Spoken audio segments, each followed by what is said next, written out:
I'm going to be speaking to you for about 25 to 30 minutes, and then we have about 10, 12 minutes, maybe 15 minutes of questions. Uh, Rashmi did flash the number on your screen. It's still on your screen, 761 Just note that down because it's easy if you WhatsApp the question to Varsha, because if everyone switches on their mic, it could be very difficult. We're all learning how to use processes like this. We learned this good practice in another webinar that we were part of, that it's good when it's WhatsApp to one person. So I'm going to speak to you today on what is probably a very thought-provoking question. Uh, Teacher, what is your future? And all of us as educators are going through this unprecedented scenario that has engulfed us. I was reading somewhere a few days ago, and it really made me think. It was a beautiful line someone wrote, and they said, for the first time, the world is in a scenario like a world war where everybody is on the same side. It's such a beautiful statement. We don't have any other person in the opposite side. Everyone's on the same side, yet we're all facing the same dilemma. And I'm going to speak to you today on how I foresee the future for us educators. It's certainly not going to be easy times for any industry, for any profession.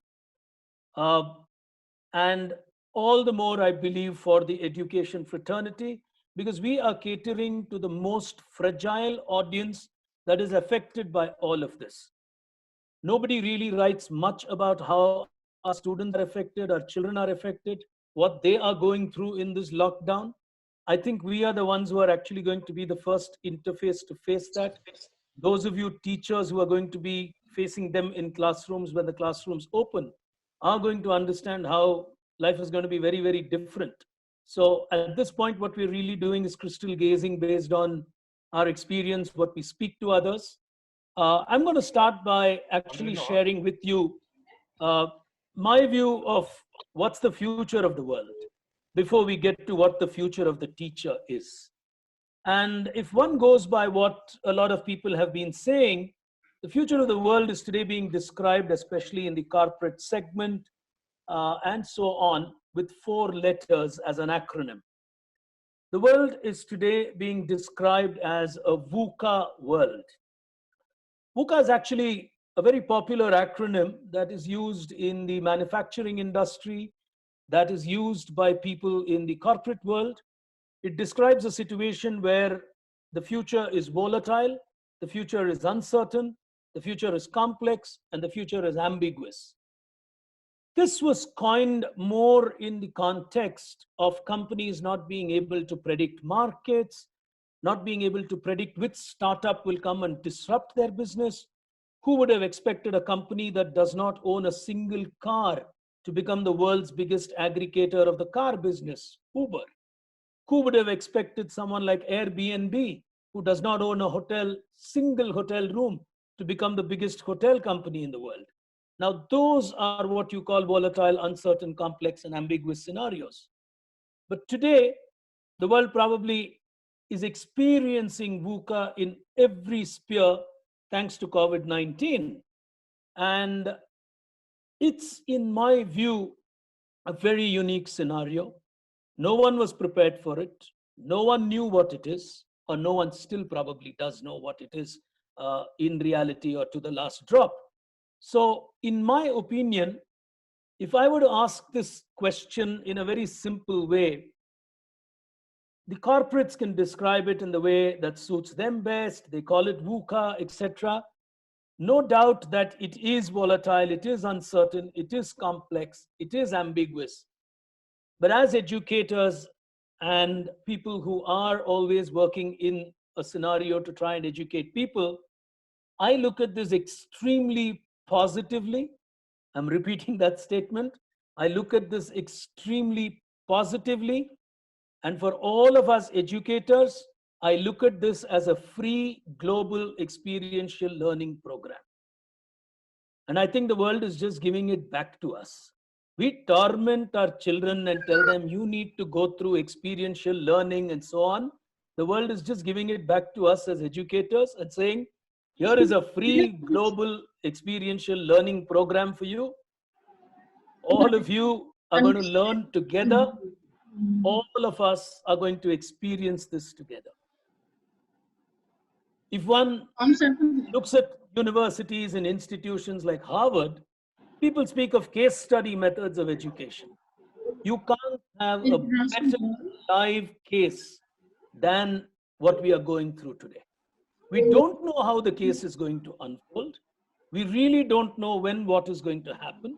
Yet, on a daily basis, we've got to plan solutions. That is experiential learning at its best.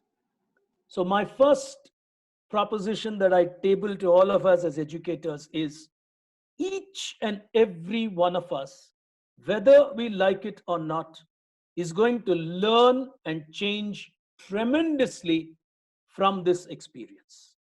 Whether we like it or not, it's happening in our lives. The way we adjust ourselves to our own homes, we're going to start adjusting ourselves to our own offices. We're going to start adjusting ourselves to our own schools. I was reading an interview by the TCS CEO. TCS hires about 4.5 lakh people, or has about 4.5 lakh people. And he was talking of only 25% of them being required to come back to office in the future. I don't think they thought of that in 2019. But this learning experience is making them think and think of new solutions. So my talk is not for a moment going to focus on the problem, because I don't think any of us here are competent to solve the COVID problem. But what we can do is we can think up and be prepared for solutions in the education space.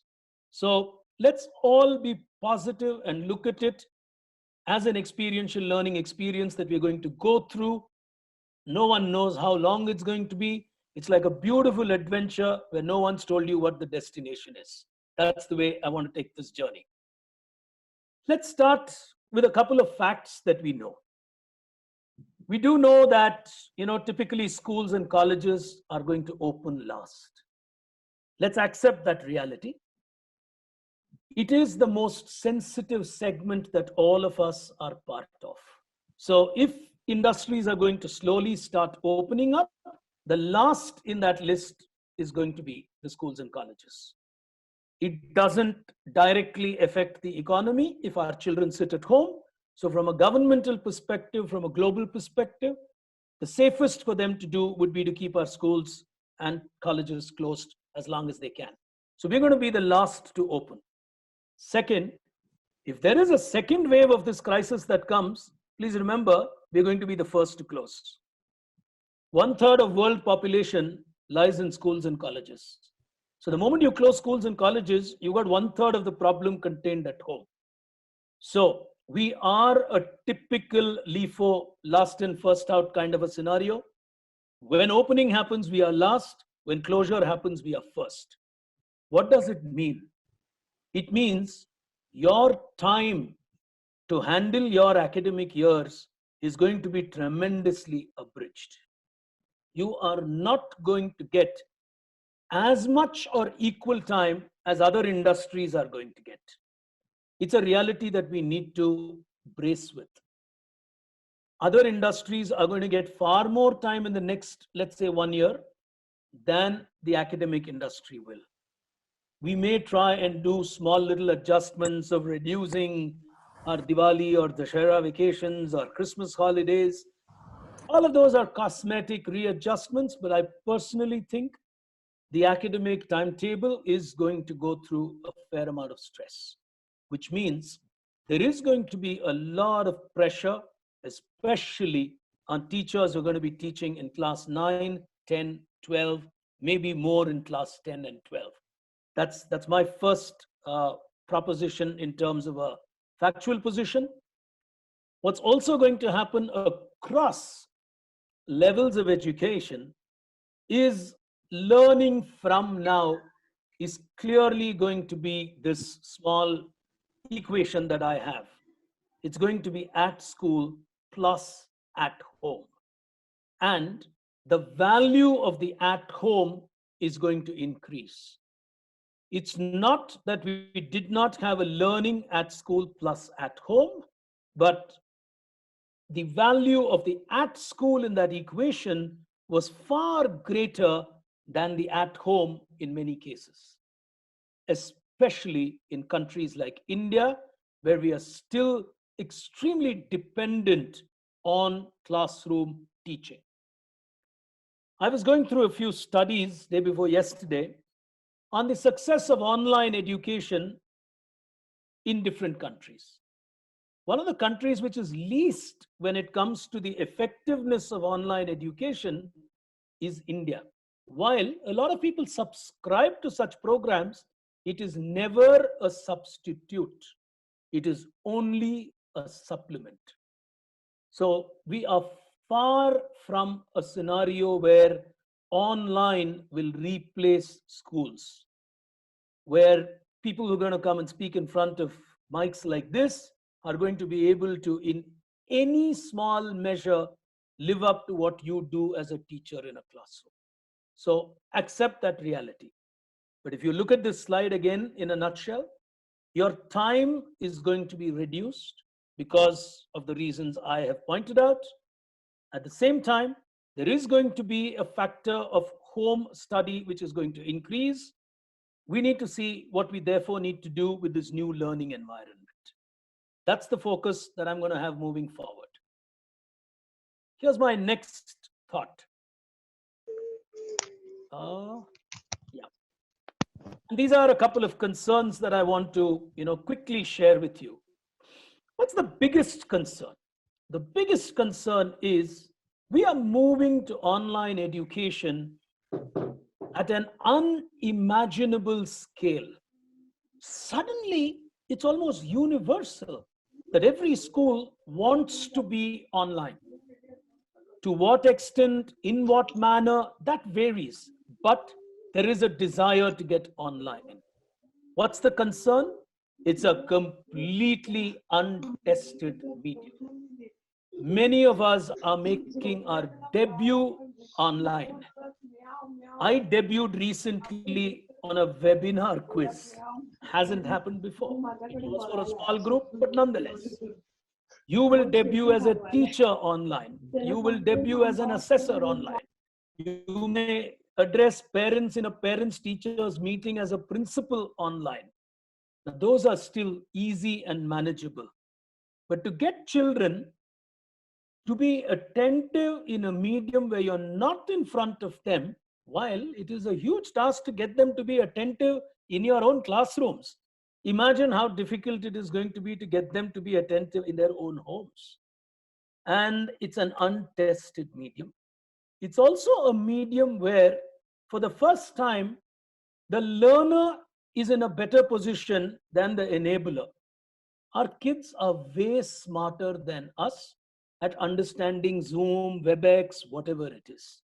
In fact, before we got on to this webinar, I could see a lot of teachers asking their children to help unmute the mic and put the mic on. And, we rely on our children to help us. So don't be surprised if you're teaching online tomorrow and your kids have cleverly found a way that where their photo or video nodding their head is appearing on the screen, but they are nowhere near the laptop. Possible. Extremely possible, and our kids are intelligent. I don't even want to call them mischievous for that. I want to call them intelligent. They understand technology. Point is, it's an untested medium. Completely untested medium. It's the concern. Second, the focus is suddenly shifting from guided learning to self-learning. And I'm carefully using the word, the focus is shifting. I do not believe that the learning is shifting to self-learning. I only believe that the focus is shifting to that. So to what measure we're going to use the self-learning part? What are we going to use the self-learning part are areas that we need to really look at and look at very, very carefully that serves our advantage. The third concern, I have listed 5 areas which I see as very large concerns if lockdowns continue. If, let's say, we have to embrace a second wave of lockdown, some countries have had technically 3 lockdowns. China has gone through that.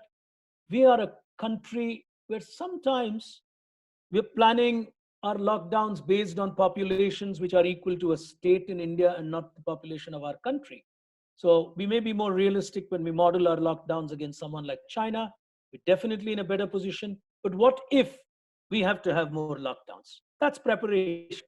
We pray for it to not happen, but let's be prudent to prepare for it. 5 areas are going to seriously affect our children. Any amount of digital intervention, etc., is not going to help their social skills. It's not an environment that many of us grew in, where our homes had cousins, we had joint families, and so on. Today, you've got parents with at best one kid or two kids, and with the two kids, they don't necessarily mingle with each other because one is an older kid and a younger kid who believe they are two different generations living in the same household. So, social skills is going to take a serious battering if longer lockdown periods are going to happen. Peer group learning and human interactions are going to suffer. The whole value of collaborating living, collaborative coexistence that schools teach our children is going to be a serious problem. The learning outcomes in our children is going to widen and widen in a very big way. The teacher's biggest task in any school is to actually try and ensure the gap between the first child and the last child is bare minimum. That's an ideal teacher. And today, that could become far more because you're not necessarily going to be able to control or be able to see the kind of outcomes if lockdowns continue longer. As it is, we are in a modern world where we tend to believe, I sometimes completely agree with that the most energetic children in any school I go to are the teachers. I repeat that statement. The most energetic children in any school that I go to are the teachers. Sometimes our children, I don't know, food habits, whatever it is, they're way, way more lethargic than we were as kids. Give them a longer lockdown period. From teachers, you may become, lethargy therapists. I don't mean to be trivial, but it's a serious problem. So to get them back to a routine, to get them back to a regime is going to be tough. Every teacher will to do teaching. Very difficult because children need to get out of a summer vacation mode. So while we happily make statements sometimes and say, the school reopens on this date, the effective reopening of a school is very, very different when the children are actually in your grasp and you're able to do effective content delivery. So these are large concerns according to me. The biggest segment that bothers all of us, talk to principals, they'll tell you they can write books on modern parents. Parents are only going to be looking for instant solutions. Let's be very honest. Again, I do not mean to be cynical. I do not mean to be condescending on parents. I don't expect a large majority of them to be very cooperative. I wish they are. And the reasons I make that hypothesis is suddenly they are going to be under enormous pressure if children are going to stay at home way longer. As it is, I'm told they're praying at a lot of temples saying, may the schools open quickly because they've had enough with their kids as is. And I always make this statement. We as parents, and I include myself as a parent of two lovely kids, find it very difficult to handle two kids. But we expect our teachers to handle 45 kids who are not even their kids. But that's our expectations when we wear the parent hat. So please understand, parents think you are magician, magic wands. Parents expect you to have instant solutions. Therefore, you need to be super prepared for when the school is going to reopen. Very important. The next thing is, let's also be sensitive that parents are going to go through a fair amount of tension themselves. The economy is not necessarily going to be very friendly. They may have salary-related issues. They may have work pressures. They may have job-related issues. So they're going to have their own issues to address and find time to focus on. So their time for children and their time to help you is going to be very, very limited. So let's not really rely on the parent quadrant as we plan for the future. You would rather plan for your own self and rely more on your children than their parents. What's the solutions that I can think of for us teachers to prepare for the future? First and foremost, every school looking at the future needs to have a virtual classroom plan. When I say virtual classroom, it need not be on the 1st of June. It need not be on the 1st of August. Everyone's going to understand that you're going to take your time to get to that. But please understand, especially those of you who are leaders of institutions or owners of institutions, tools like what we are currently on, whether it is Zoom or WebEx or whatever it is, those are online tools. That's not a virtual classroom environment. Those are mere communication tools which facilitate interactions like this. Please understand, if I speak to you from the company I run, we're a research organization. People call us a quiz company.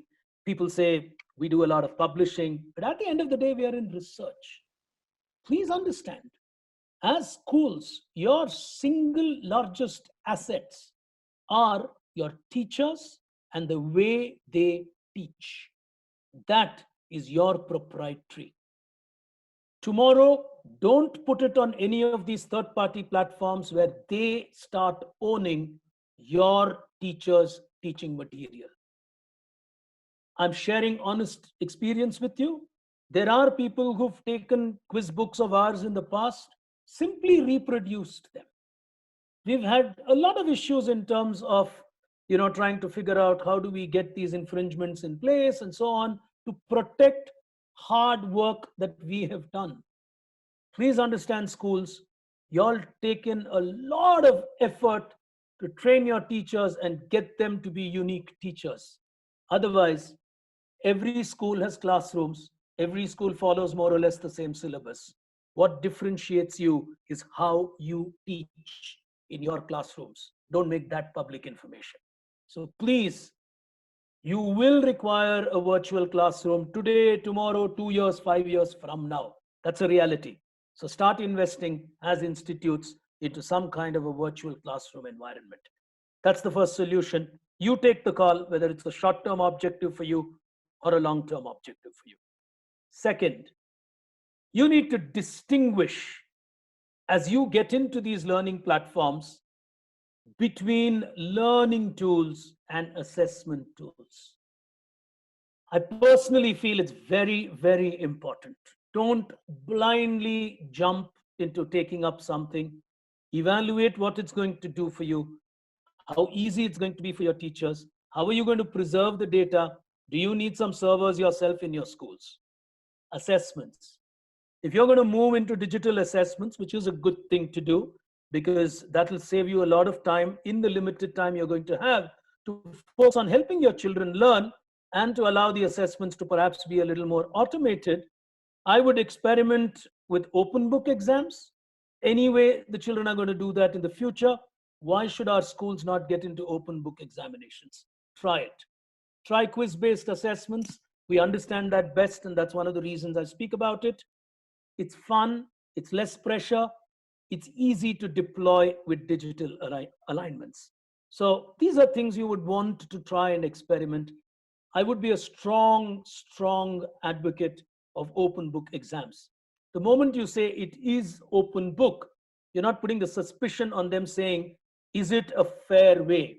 You're going to tell them, please use any reference. I'm perfectly okay with it. As long as our children know where to find the answer, at some point in time, they'll know how to write the answer. So don't worry. Let's first teach them where to find the answers. Moving on, we need to use this opportunity well on planning how you can use their home time that is becoming available to you now. Let's, as educators, accept that the amount of time we have in school is actually not enough if we draw out an ideal list of all the things that we would want to do with a child. Further, I've heard boarding school principals tell me we don't have enough time. Can you beat that? Which means you've got to, especially as day scholar schools, start utilizing this home time that's available to you on how you want to leverage on it. So please, as schools, put your minds together on defining what do you want to get the children to do at home, wherein you can use your school time better. From, I don't know if I should use the word legal point of view, or even from a rules and regulations point of view, I would urge most school managements, if not all, to please define a home study policy and the expectations that you have as a school. Don't leave these things to be ambiguous. It can come back to you in manners that you can't imagine. So put it in documents, send it to your parents, and tell them this is our policy for home study. These are our expectations. For example, the responsibility to govern what the child is watching or not watching because you have asked the child to be on a digital medium is not yours. It's the parent's responsibility. So please be clear, tomorrow you do not want to get into problems with parents saying, you told the children to go on a digital platform, they're watching all sorts of rubbish. As a school, you are responsible for teaching this to our kids. So please insulate yourselves and have a clear policy defined and your expectations defined out of that. This will come as a huge relief to our parents if they take my recommendation seriously, and an even bigger relief to all our teachers. Because sometimes, like I said, the most enthusiastic student is sometimes the teacher. The most troublesome child in a school is the parent. I've always believed in this. The most agitated child in a school is sometimes the parent. The most paranoid child in a school is sometimes the parent. Move your parent interactions online. Schools, it's a huge opportunity for you to optimize your time. A lot of your teaching time goes into parent management. Principals, I strongly urge you to do this. Sometimes when I come to meet you all at schools, I feel I am at a doctor's shop. People are sitting outside principal's room in a queue. Everyone wants an audience with the principal. You need to find time to do what you are best at, which is improving the school and improving your children. What can be managed online should be managed online. I'm not saying do away with parent interactions. That's not the statement I'm making. But try and minimize things which are small, trivial, simple, where you don't need the parents to come into your schools. From a safety perspective, that's not a bad thing to do, considering that we need to keep many people out of the schools in any case. Please remember the second part to that statement. Your kids are going to need your time big time. They are going to have very less time from their parents once this whole lockdown opens up. They're going to be the ones who are like fish with no water. They don't know what to do if they have to continue to stay at home. If they've got dual working parents and parents are really going to be saying, I need to get my office act in place, so I don't have time for the children, you are the only one to whom they're going to fall back on in terms of constructive time. So please keep more time for your children as we move forward on a scenario like this. You need to be extremely positive and open to learning as a teaching community. Please observe that statement. You need to be positive and open to learning. The learning environment for both the student and the teacher is going to be dynamic. Predictability is going to be at its all-time low. The scenario is going to change. Your requirement to learn and adapt is going to keep changing. Platforms are going to change. You're not only going to require to manage kids online, you got to learn to handle that platform online. So you're going to go through very different training programs. But please understand, your comfort is crucial for your child to find comfort. A comfortable teacher always creates a comfortable classroom. You need to be comforted to create that comfort in children. So please understand, you've got to be open to invest a lot of time to learn yourself. What's our reality check? It's not easy, but there are a few things that we need to realize in this world and check ourselves on that. First and foremost, I look at all of us as the new admission children to a digital learning school. We are the ones who are entering the kindergarten of that school. Our children have got admitted to that a couple of years ago. They are actually a little ahead of us in that game. Remember that. We are an absolute new admission into this. Some of us, maybe even new admissions to the hardware, forget about the softwares.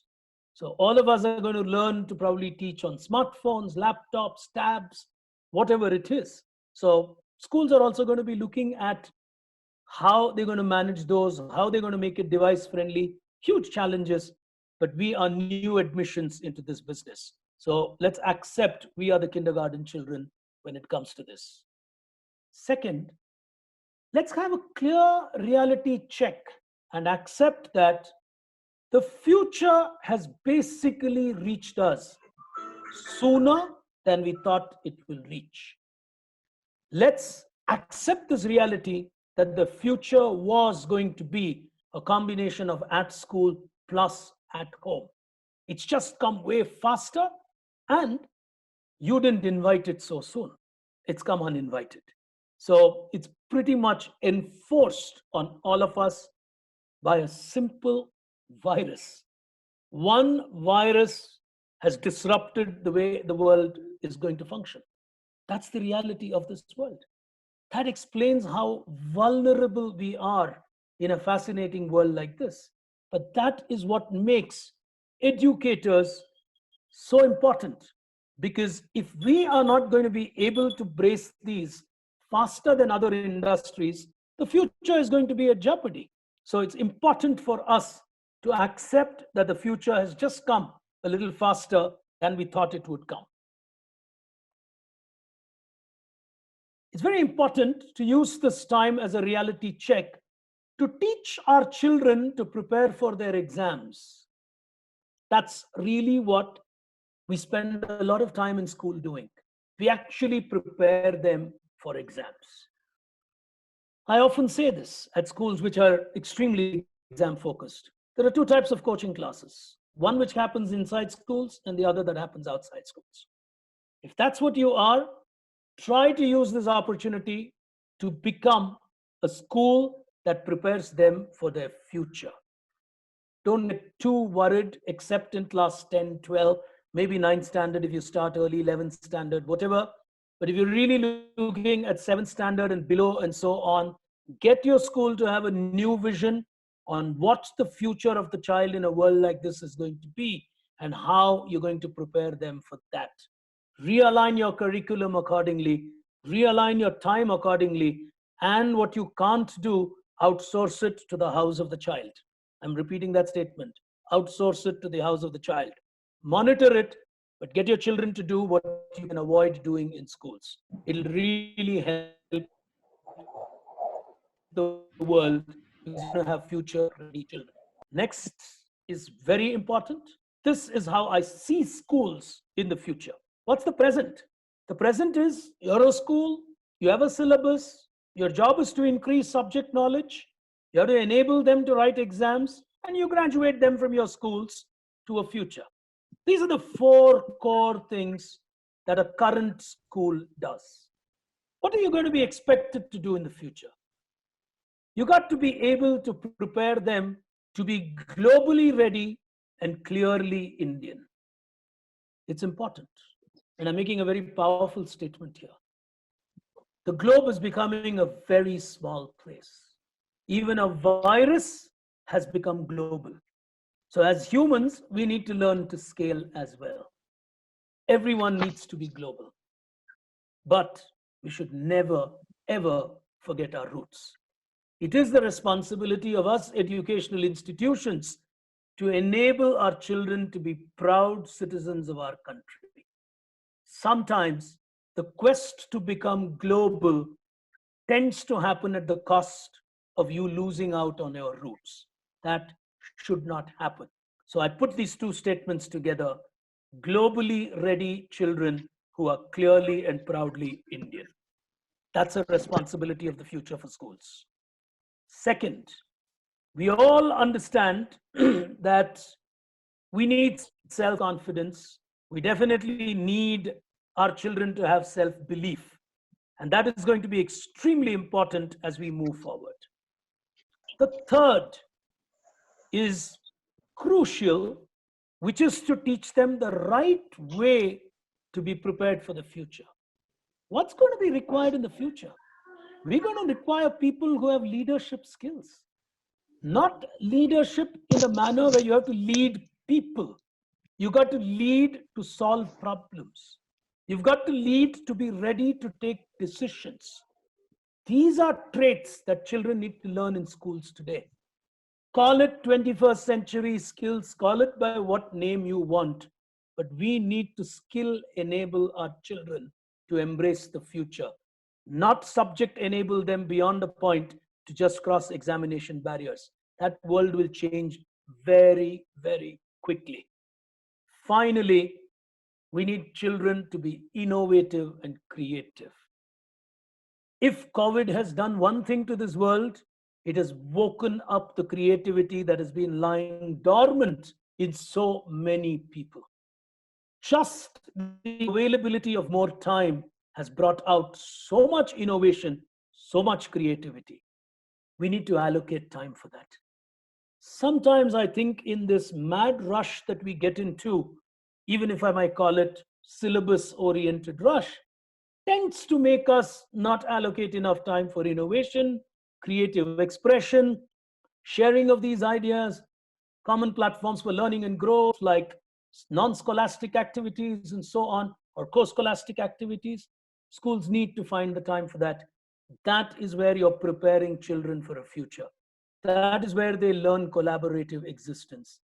That is where they learn how to accept defeat. It's very, very important. Why did schools start sports activities? Why did schools start having curricular activities, etc.?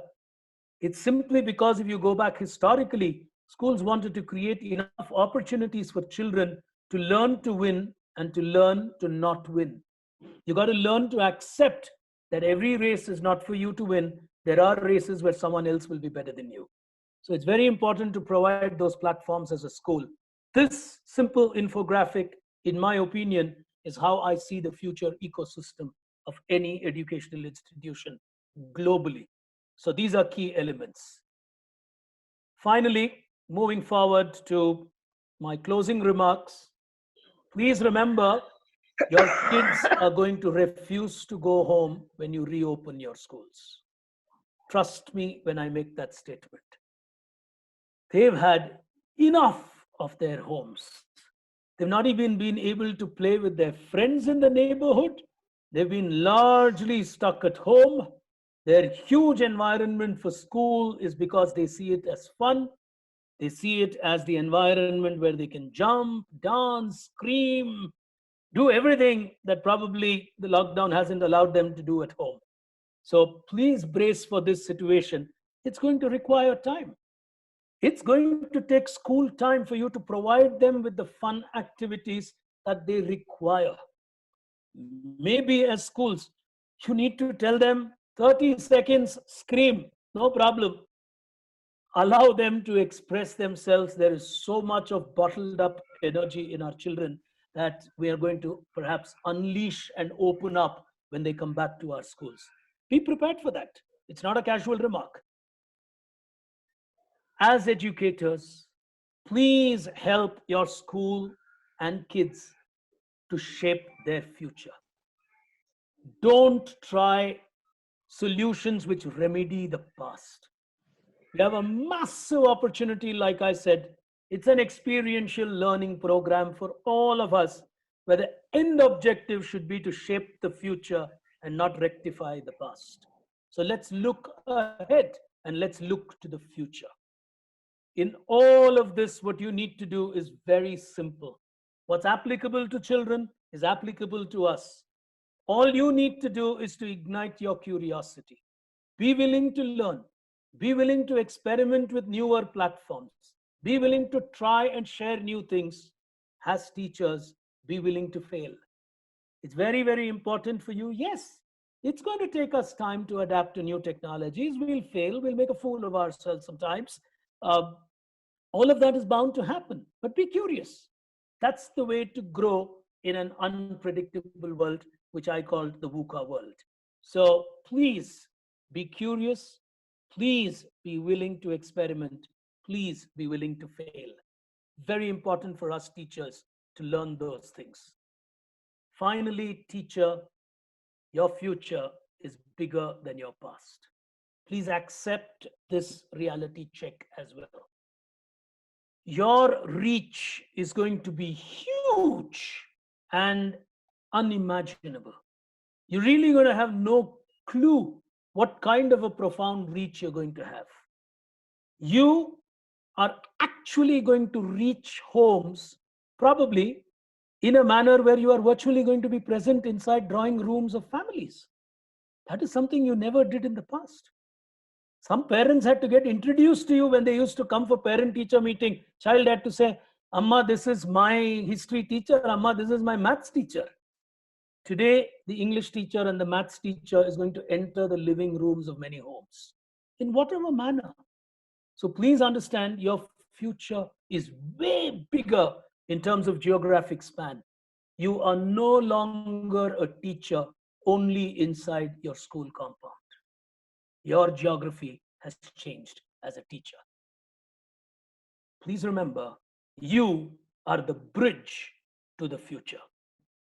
That's a huge responsibility on our shoulders. If you do not accept this changing environment faster, if you do not adapt to that changing environment faster, the bridge to the future is going to be built slower. So it's very, very important, dear teacher, that you realize and accept that you are a super important bridge that is going to link to the future of this world. On that note, thank you so much. I see 346 participants. I would like to believe 300 of them came to see Bala sir. Probably 40, 50 of you came to see me. But I do hope I stood up to some measure of a great man for whom I said a program should continue and something that is committed to a teacher should happen. So I did quickly prepare my talk, which was meant for the week that was to follow. And from all of us teachers, we wish Bala sir a very speedy recovery. He's just got normal fever, nothing really to be worried about, but he was unwell. And if pushed, maybe he would have still come and spoken, knowing him. But we were very keen that he takes his rest as advised by the doctors.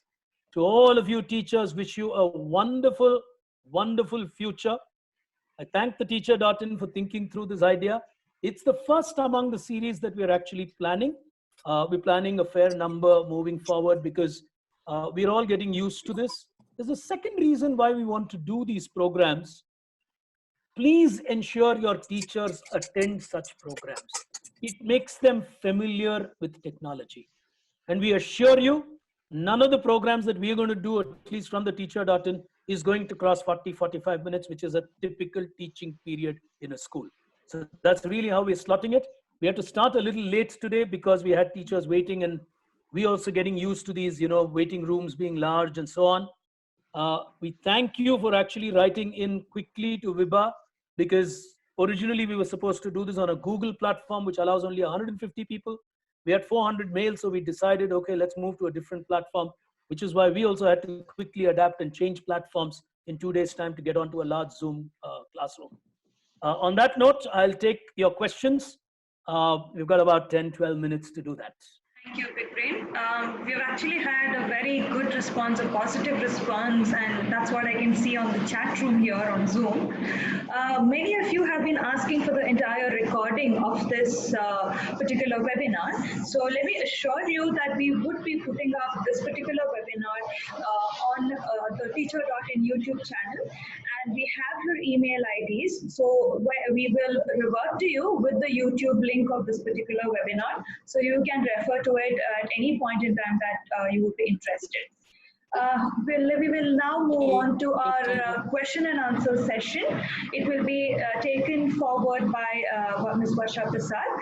I will reiterate the number to all of you again: +91 761 9550091. I repeat, +91 7619 550091. So please send your WhatsApp your questions to this number along with your name and your city, and Varsha will take the question and answer session forward. Over to you, Varsha. Hi teachers, greetings. It's nice to see you all on this platform. I'll be taking your questions for today. I've already received multiple questions. Giri sir, I'll start by reading off a few questions received. The first one is from Mr. Madhusudan from K. Jindal Adarsh Vidyalaya, Karnataka. His question is, he wants to know how to retain attention of students in online classes now that it's become very... Well, it is very difficult. I don't think I honestly have any sure shot answer for that. It is going to be a huge challenge. I just hope at the end of it, parents learn how important our school teachers are. That is actually my desire. Sometimes we take our teachers for granted. We do not understand the kind of service that they do. I just hope a disruption like this makes our parents understand why teachers are required and why their children need to go to classrooms. But specific to your question, we will probably need more webinars 3 months, 4 months down the line on experiences of teachers, where you come back and tell us what are strategies and tactics that you've used to manage that children can, be attentive. My initial suggestion would be try and keep it a little shorter. I'm not too sure children will be able to take a 40-minute time span like you normally do with your classrooms. I really don't think you should try and replicate a normal school module online. It's going to be very difficult for you to hold their attention. You may do it for the first 40 minutes. You may do it for the next 40 minutes. After that, the teacher who comes and starts is going to find it very difficult. So please plan that also as you move forward. Second, try and keep your assessments, etc., very, very interactive. Make it fun oriented. There are a lot of tools available, like I said, with these learning platforms. We ourselves know a couple of these companies. We can introduce you to these people. We're also trying to get in other people into webinars in the future who would be very useful information to schools on who they can talk to and so on. We are vetting these people very carefully before we introduce them on platforms like this. We want to ensure that they come from very credible backgrounds, and we want to present them to schools. We've got nothing to do with them. We're just trying to help schools to know what people do out there. In fact, one of the areas we're looking at is self-learning, and we may be doing a session on self-learning very shortly in the next week or so, because that is something. And self-learning tools, it's not only about self-learning, that's easy, but what are the kind of tools that can enable self-learning? So that's for now my answer. Yeah, Varsha. Thank you, boss. The next question is from Ms. Gurpreet Arora from Bhopal.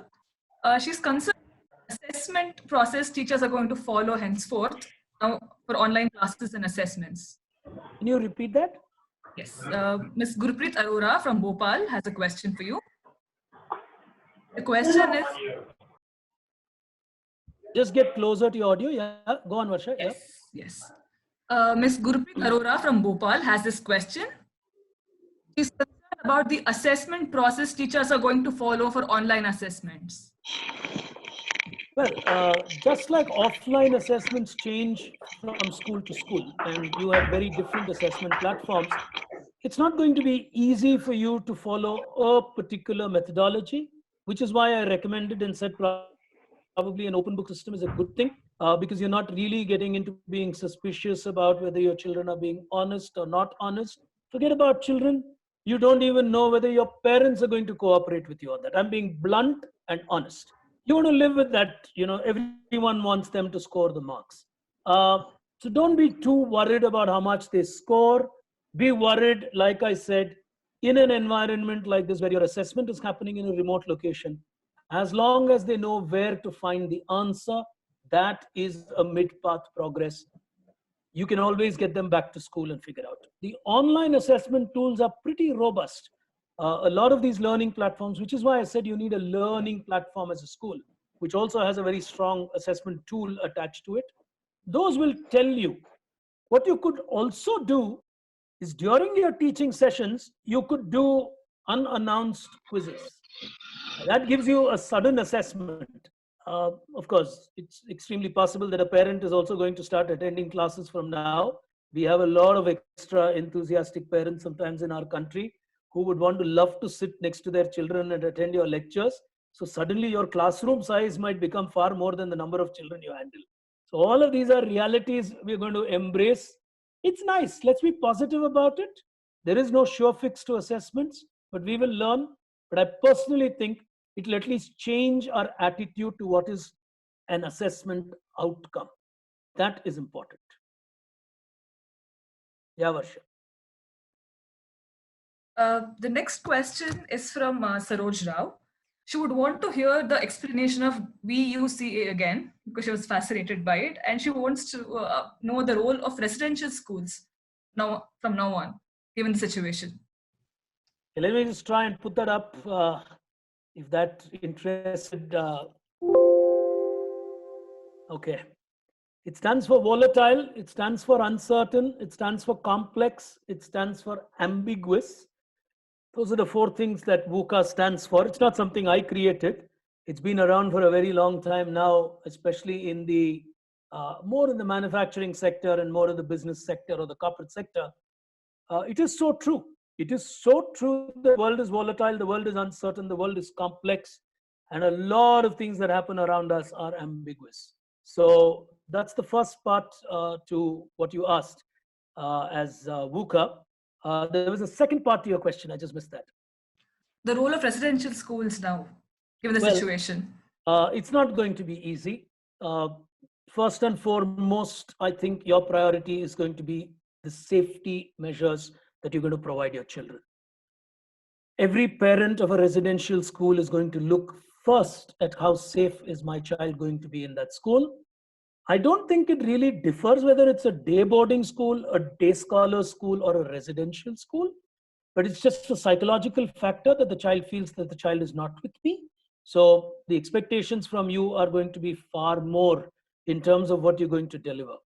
But numbers wise, boarding schools are manageable schools. So it's not something that's going to be difficult.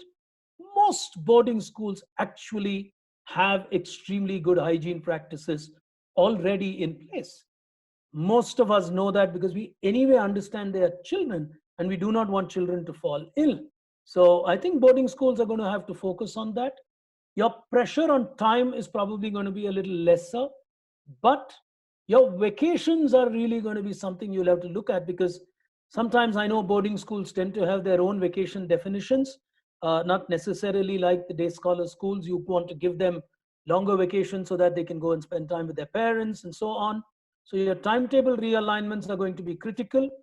My suggestion to schools, whether it's day scholars or boarding schools, when you get time, use that time in a very productive way. And when I say use that time in a very productive way, for God's sake, please don't stop PT period playing. Please don't stop co-curricular activities and say, okay, we're going to have only academics, please. That's not why the child is coming to the school. Or that's not, then the child will say, give me the lockdown back. So let's be clear. Let's provide what the child wants. It's fine. Nothing will happen. Okay, the next question is from Mr. Pranav from GM Vidyaniketan School. He's asking how to accommodate more classes for more subjects within 5 to 10 minutes so that it is easy for a child to not have very long classes, and also for teachers instead of spending 15 minutes per class? It's a very good question. Very, very pertinent question. I think maybe you should start with about 20 minutes, because if you start habituating children to 10 minutes and so on, they'll get bored in 5 minutes. So, you've got to be realistic that kids are smart. Maybe 20 minutes or so is important. See, the teacher effectiveness also. Let's leave the students' attention aside. Let's be fair and practical. Our own ability to hold an audience in an impersonal medium like this is limited. You may be one of the best speakers in the world, but your effectiveness in front of an audience, when you're physically there, aided by your body language, aided by your sheer presence, is very, very different from being able to do it through a web camera. So I'm not too sure it's going to work. I can share an experience from some of the Harvard modules I have gone through. None of those Harvard modules are more than 5 minutes. You would typically have a teaching module for I'm talking of the digital learning modules. I've seen some of them. They're about 5 minutes, and then you'll have an assessment, and then you'll have a reading passage, and then the video actually starts again. So they also give your mind a break, because if you keep on watching a video, you actually switch off and you're only hearing noise. You're not really absorbing much. It happens in our classrooms also. The teacher is talking, the child is sitting, the child is also nodding the head in an extremely attentive way, but nothing is going into the ears, because the mind is concentrating on someone else, on what that person is doing. So it's going to be tough. I also think what's going to probably, happen is there's going to be a lot of limited writing that teachers can do. Though I would request schools to evaluate platforms where you actually get whiteboard support, etc., on digital learning platforms. They are available, and they will still be able to write, and the child will be able to see it just like the teacher writes in a classroom. Those are important, but from an attention span point of view, I think start with about 20 minutes or so.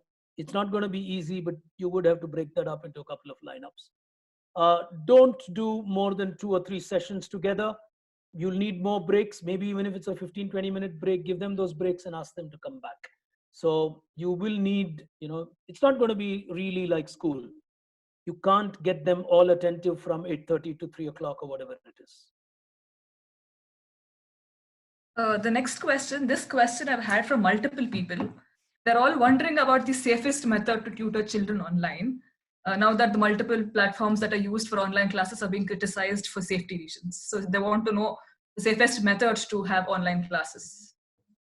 To begin with, you would have to rely on publicly available platforms like what we are on currently today, and follow it to the safest possible way. For example, I think Rashmi made a very prudent remark when she started, and she said, please ensure that you log off from this session before you close your screen. Very important small thing, but good that she mentioned that. We will have to do those things as long as we use publicly available platforms.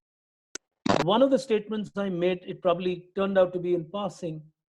Schools over a period of time, whether short term or long term, will want to have their own digital platforms. I would strongly recommend schools to either have their own cloud space, where what your teachers teach is recorded and kept there, or if you can have your own servers, nothing like it. Keep your teacher content proprietary to you. Don't overuse third-party software. You'd never know. None of us sit down and read the minute lines of the terms and conditions. They get updated over a period of time.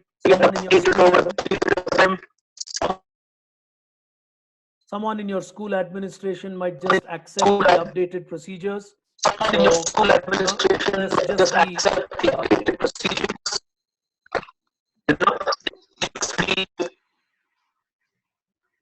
Yeah. I'm sorry, I think there was some echo coming in. Mic, I think, is on. Could you please mute your mics? Requesting everyone to please mute your mics. Yeah. All right. Can we take 1 or 2 more, Varsha, because we close on time?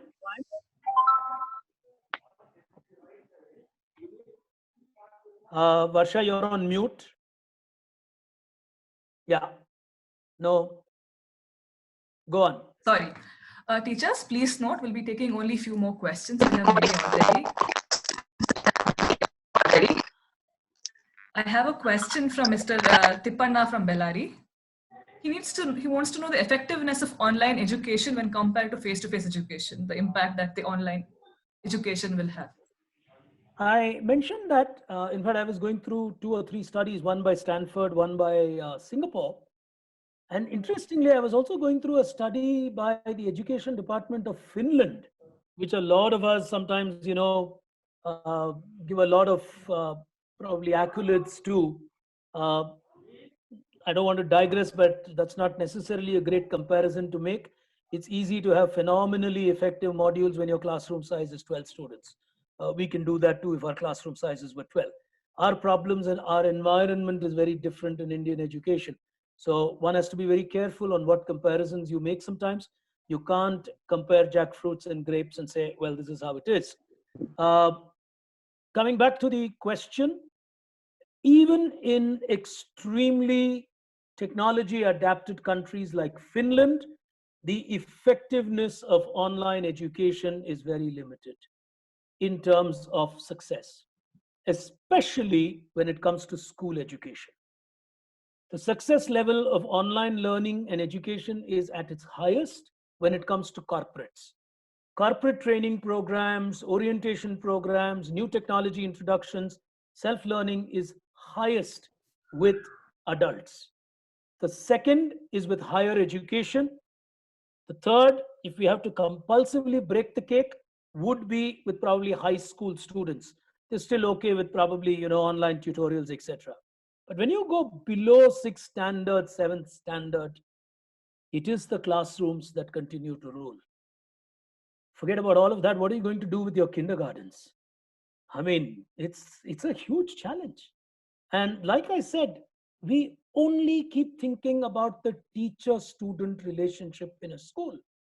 We completely, as media, as society, forget the student-to-student interaction in a school. That is so important to the development of a child. So we'll never, ever be able to take away the school from the growth of a child. Yes, I have 3 more questions. One is from a teacher from Vidyaniketan School, Bangalore. She wants to know what will children from kindergarten do when most of the learning that happens to them is hands-on and not through online? How do you get them learning? I think I just answered that. Just play the nursery rhymes and ask them to dance at home. I really don't know what else to tell you. If someone were to ask me a question, and a journalist asked me this question once, she asked me this question and she said, Big Brain, what's the toughest audience for which you conduct quiz shows? And I think she expected me to answer saying, it's the management institutes, the IIMs, the London schools, and so on and so forth who take part. But my honest answer was the toughest audience is kindergarten children. It is the toughest audience to handle because they don't care who you are, your big brain, what the media writes about you, they don't care. If you do not engage them in the manner they want you to engage them, they will start drawing what they want to draw. That's about it. And if you're going to do that in a medium which is going to be so impersonal, they're just going to walk away from that laptop or that phone. I mean, they'll say, no, I don't want to sit down and watch this. So it's going to be tough. That is a segment which is going to be very, very difficult. Okay. Teachers, we're just going to have 2 more questions, including the one I'm going to read out now. This question is from Mr. Mohan Kumarji. He wants to know what the remedial is for students who do not have Android phones or connectivity, but have missed their online classes. It's a very good question. And I think it is something we are really missing as a nation. We're trying to answer a lot of this question with certain assumptions that we make. I did look up on this for some other talk that I was preparing for. Only a fraction of probably 18% of total mobile population in India, or maybe 20%, are actually smartphones. And a fair amount of those would actually be adults and not children. We are actually a school culture where we ban phones for children. So all of that is going to change, which is why I said, please define your policies very clearly when you're going to ask children to use technology or gadgets. You do not want to get into trouble of very different forms. It is going to be a serious challenge. And we cannot force people today to go and buy gadgets and stuff like that. It's going to be difficult. If they are going to at least have internet access, I think that should be sufficient. It need not be a smartphone, but they may require some smart device, or even a desktop at home. But minus of that, it's going to be difficult.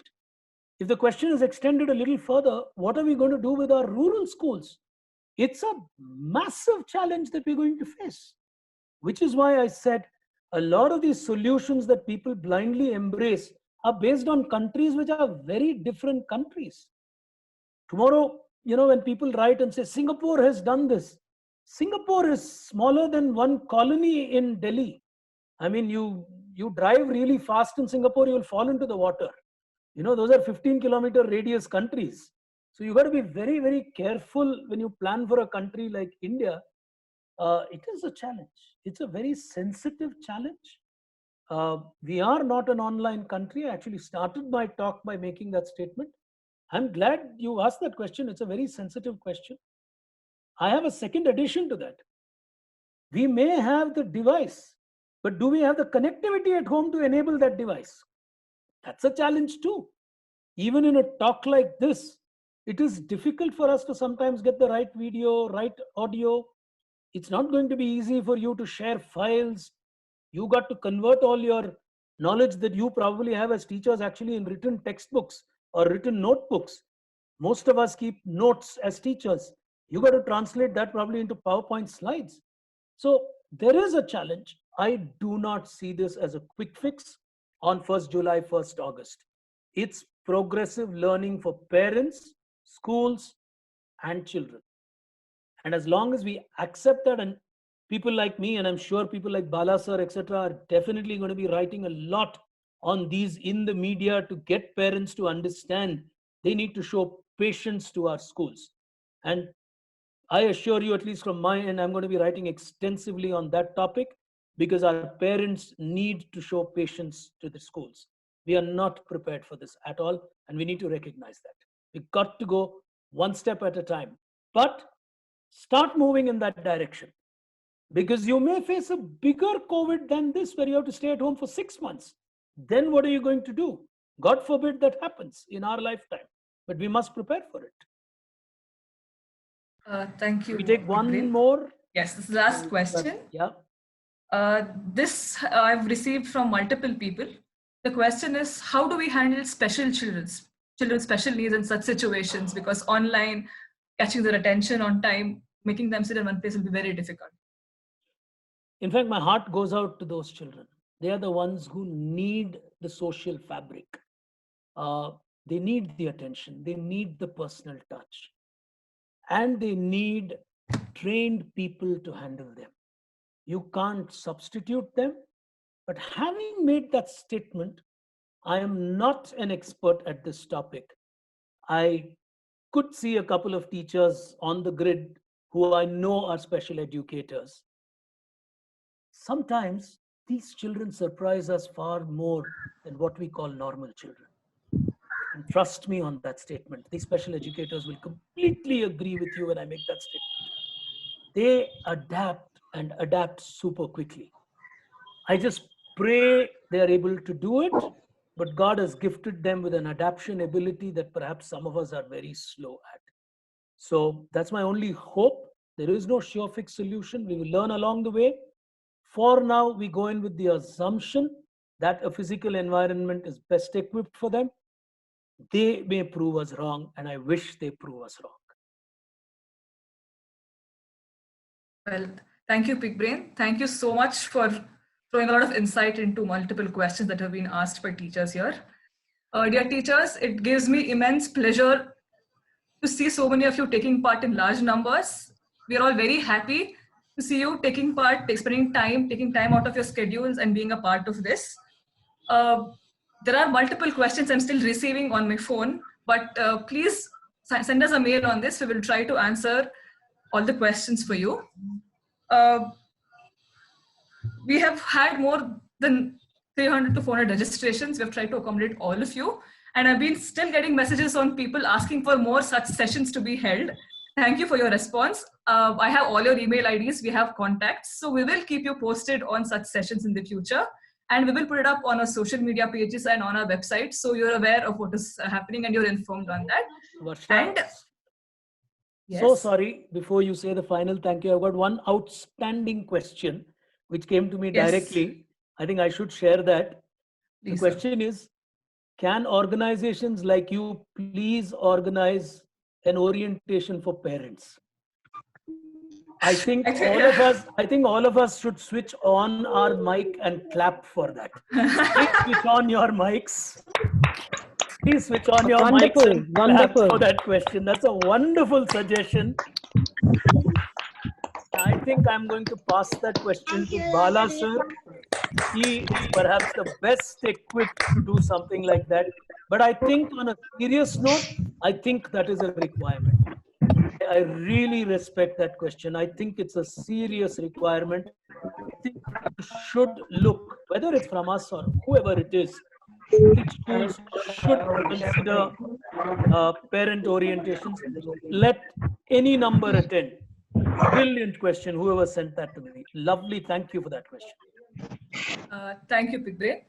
Thanks a lot, teachers, again. Thank you for taking part. I have one more announcement to make. We are handing out participation certificates to all of you who were part of this session. So it will be very difficult for us to make a note of all of you here. So I kindly request all of you to send us a mail at vibha@greycaps.com, the same email ID you registered with. We will be sending you a participation certificate. Also answering a few questions asked by you, we will be putting up this webinar on the teacher.in YouTube channel. We will also share the link with you so it's accessible to all of you. Thank you all for taking the time out. It's a pleasure hosting all of you. Hope to see you all in many future sessions. And like Ms. Rashmi and Pigbrain mentioned, please do not forget to leave the meeting before exiting it. Thank you. Thanks a lot. Have a good day. Thank you so much. Thank you so much. Thank you so much. Thank you. Thank you so much. Thank you so much. Thank you so much. Thank you so much. Thank you so much. Thank you so much. Thank you so much. Thank you so much.